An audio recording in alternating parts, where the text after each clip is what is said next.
Hi mga kaibon! Welcome back po sa channel natin. Iba at iba pa sa mga hindi po wala na-subscribe dyan, ano pang hinihintay nyo? Subscribe na po kayo at syempre pakihit na rin po yung notification bell para updated po kayo sa mga bagong video na ina-upload natin every week mga kaibon.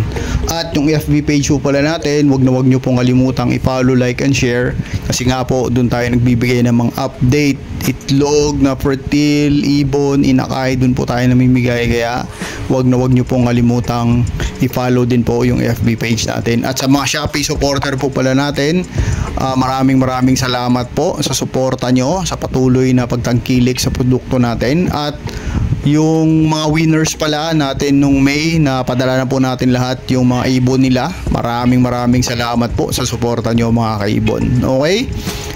Ngayong week na to mga kaibon, napakaganda ng topic natin mga kaibon. Kasi ang topic natin galing sa isang kaibon natin. At yung katanungan ng isang kaibon natin is bibigyan natin ng buhay mga kaibon. At yung katanungan niya ay, Sir Kaibon, anong masasabi niyo tungkol sa nag-FB live na wag na daw mag-breed ng Lutino, Opa at mga Ino? Wow! Magandang tanong to mga kaibon. Siyempre bibigyan natin ng buhay to, sasagutin natin to mga kaibon. Pero bago natin sagutin to mga kaibon, sa shoutout muna tayo sa mga kaibon nating walang sawang sumusuporta sa channel natin. Okay, ngayon syempre mag-shoutout na po tayo sa mga kaibon nating walang sawang sumusuporta sa channel natin. Unang-una sa lahat, PPSM Birds Incorporated, kay kaibon Chris Bunda, Sir Dicky Lenon, Ariel de las Armas, Aldrin Martinez, Dan Katian, kaibon Rolly Villegas, Ann Pauline Avery, Babaero Line ng Nueva Ecija, Silvero Magbanoa, Elis Sarmiento ng Pampanga, Angelo Villena ng Cabanatuan, Emil Brian Rivera, kay kaibon Jobert Casal JTV, kay Redine Bautista, Azalea Hart Mini Avery, shoutout din po kay Perez Avery ng Makati, kay kaibon Elmer Sinidosa ng Binoan Rizal, Frank Aguilar ng Binoan Rizal, ENC Mini Avery, Babaero Line ng Nueva Ecija, MOTS Espiga Avery ng GMA Cavite, Joe's Concept Family Speragera ng Paumbong Bulacan, kay Edler Nino Santos,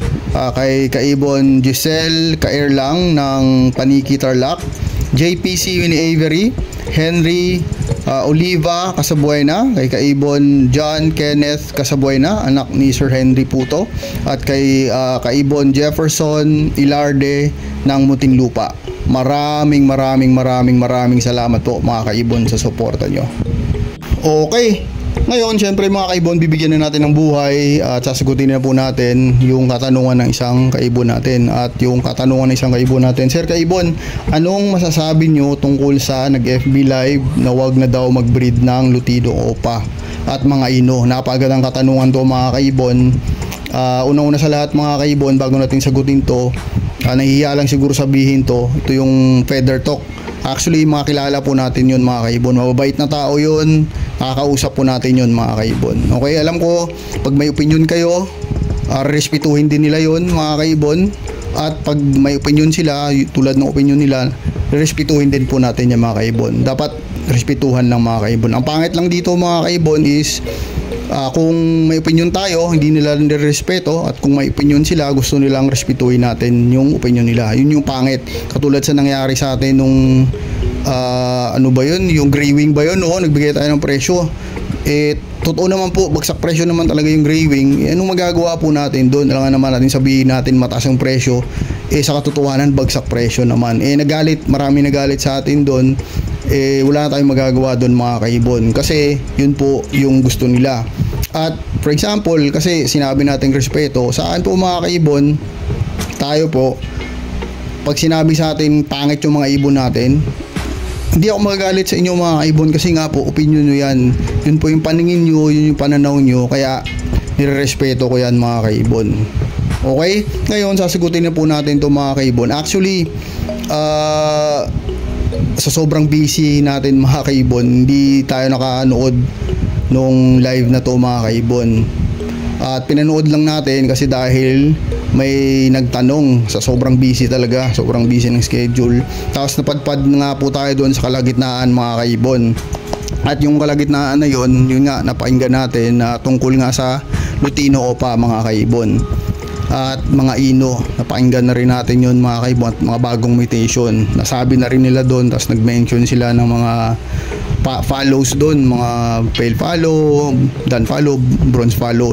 Hanggang doon lang tayo, doon nung banday na pakinggan natin. Sige mga kaibon, unahin natin yung Lutino Opa na sinasabi ng mga kaibon din natin. Actually mga kaibon, babala lang po yun. Ibig sabihin, warning lang po yun na huwag tayo mag-focus masyado sa Lutino Opa. Kasi nga po, pag yun lang po yung binibreed natin lahat dito sa Pilipinas, syempre po magiging saturated yung market natin dito mga kaibon sa Pilipinas ng Lutino Opa na yan mga kaibon. Hindi naman po sinasabi nila mga kaibon na huwag kayong mag-breed, yung parang pangaral na talaga. Ang sinasabi lang to dito nila mga kaibon is warning lang po, paalala lang kumbaga na sana wag lang tayo mag-focus doon sa Lutino Opa kasi marami pa namang ibang mutation. Kasalanan kasi ng Lutino Opa to mga kaibon eh. Ang ganda niya kasi, kaya kahit sino naman magbe-breed talaga. Bibibreed talaga yung Lutino Opa na yan kasi nga maganda po siya. Sabi nga ng mentor ko noong unang panahon pa, pag nag-breed ka, i-breed mo yung ibon na gusto mo, yung matutuwa ka. Kasi at the end of the day, ikaw yung magpapakain yan, ikaw yung mag-aalaga yan, at sa flight cage mo yan lilipad-lipad.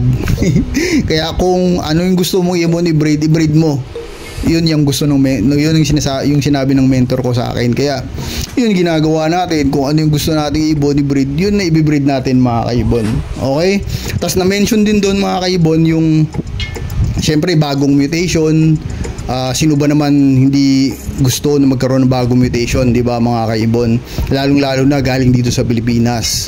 Kasi nga para mas sumikat ang Pilipinas. Sikat na yung Pilipinas actually, pero syempre mas sisikat ang Pilipinas kung may bagong mutation na lalabas na galing dito, sariling gawa ng Pinoy mga kaibon. Kung baga tayo lang talaga ang mayroon sa Pilipinas. Pero ang problema dyan mga kaibon, syempre pag gumawa ka ng bagong mutation, bibilang po yan ng taon mga kaibon. Hindi po ganun kadali ang gumawa ng bagong mutation. At ako, may tanong din ako sa mga kaibigan natin, kasi mga kaibigan din naman natin yun mga kaibon. Sir, na-mention nyo po kasi na mga follows doon, pale follow, bronze follow, tsaka dan follow. At may nabanggit doon na mas matingkad pa yung pagkadilaw niya ng bronze follow na yon sa Lutino Opa. Ang tanong ko doon is ano dapat ibangga sa bronze follow na yon para ang ianak mas matingkad pa sa Lutino Opa. Yun yung gusto nating malaman. I-share nyo naman po sir, pasensya na, hindi personally hindi ko po talaga alam, at gusto rin naming malaman para may madagdag din kami sa kalaman namin. Salamat po in advance. Okay, at may na-mention din doon mga kaibon tungkol nga sa mga Ino. At may na-mention doon na hype yung mga Ino. At bakit daw Aqua Ino at saka YF Opa Ino lang. Ang sa akin lang doon mga kaibon, opinion ko to mga kaibon personally, ang Aqua Opa Ino at saka YF Opa Ino, sa palagay ko mga kaibon, hindi na po kailangang i-hype yung mga ibon na yun. Bakit? Ang ibon mga kaibon na yun, o mga mutation na yun, it will speak for itself mga kaibon. Kung baga, maganda na sila. Wala na dapat i-hype sa kanila kasi maganda na sila. Diba? Pag nakita nyo YF Opa Ino, mapa small time o big time breeder man yan, pag may nakita kayong YF Opa Ino sa ibunan o meron sila, anong masasabi nyo mga kaibon? Maganda, di ba? Kaya ibig sabihin, no need to hype na yung YF Opa Ino na yan o ang Aqua Opa Ino na yan. Kahit nung unang panahon pa naman, maganda yung mga yan. Kasi para sa akin mga kaibon, ang mga hinahype katulad ng sapatos ni Kanye West, kung di nyo kilala si Kanye West, takbo tayo kay Lebron, alam niyo naman siguro kung sino si Lebron James, di ba? Mga sapatos nun hindi naman magaganda. Kaso lang na hype siya kasi nga ang endorser nila is si LeBron James, 'di ba? Kaya nabibili sa market pa rin. Pero yung YF of Aino, wala namang kahit sino mag-endorso nun, kahit small time, big time, o kilala o hindi kilalang breeder, mabibili at magagandahan ka dun mga kaibon. Kasi nga YF of Aino yun eh, maganda na sa paningin, hindi na po kailangan ng pangalan dun na mag-iendorso o magsasabing maganda yun, kasi ang ibon itself maganda na mga kaibon. Okay? Yun lang po yung opinion natin doon mga kaibon sa actually na pakinggan natin o nakita natin sa FB mga kaibon. Okay? Sana nasagot ko po ang tanong mo kaibon kahit papano mga kaibon. At sana wag tayong magdamdam. Kuwari may mga nagsasabing ganon na wag na mag-breed o kailangan nating mag-shift sa ganito. Minsan mga kaibon, lawakan lang natin yung pag-iisip natin. Baka nga kasi baka sila ay nakakita ng mas maganda. Kasi minsan baka nagfo-focus lang din naman talaga tayo mga kaibon. Okay? Kung ano po yung opinion ng mga kaibon, comment down below din po mga kaibon para mabasa din po at makita din po ng mga ibang kaibon natin. Okay mga kaibon? Reminder po, wag sana tayong magalit, wag sana tayong magtanim ng sama ng loob.